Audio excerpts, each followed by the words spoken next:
Les images sont impressionnantes. On va prendre donc la direction ce matin d'Aubervilliers, en Seine-Saint-Denis. À la suite d'un incendie d'un entrepôt, on y retrouve Elodie Messager, reporter Bonjour Paris. Un important dispositif de sécurité est mis en place depuis le petit matin. Bonjour Elodie.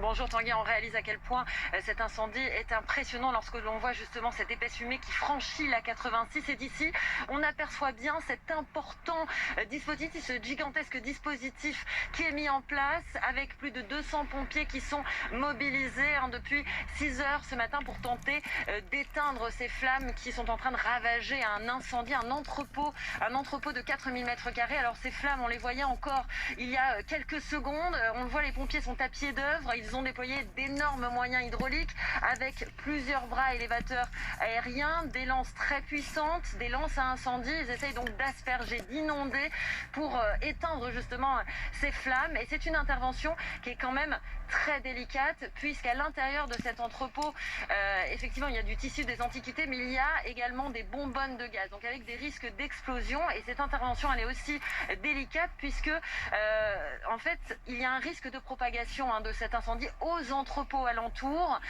Les pompiers ne peuvent pas intervenir si facilement, donc là ils sont en train d'encercler l'entrepôt pour essayer justement d'intervenir au plus près des flammes. Et par mesure de précaution, eh bien, des habitants et des personnes qui travaillaient sur un chantier à proximité ont été évacués, une cinquantaine de personnes au total qui sont pour l'instant hébergées dans une école à proximité. La maire d'Aubervilliers est également justement sur place pour suivre cette intervention qui est toujours en cours et qui risque de prendre plusieurs heures. C'est la raison aussi pour laquelle, pour l'instant, la circulation du RER B est coupée et la 86 aussi est partiellement coupée actuellement.